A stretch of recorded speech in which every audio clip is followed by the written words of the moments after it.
Vasinao Jesô nitoloatriza maro ny sedra sy ny fitsapana fa teo foany anao ny tantanana na dia teo rehefa orina tô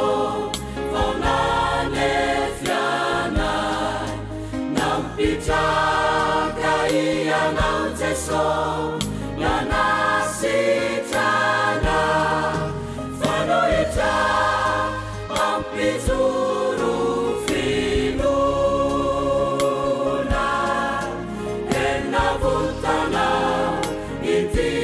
awira nianaranao no moderanao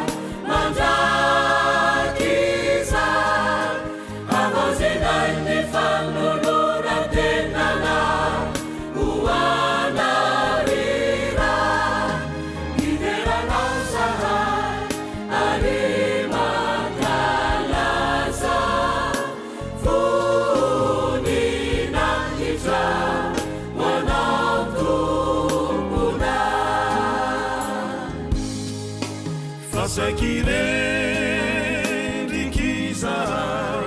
lunavutana nitananao nasutranao bahua futrai fiminuiza haitiula fuku maegawamina nitiao Jesús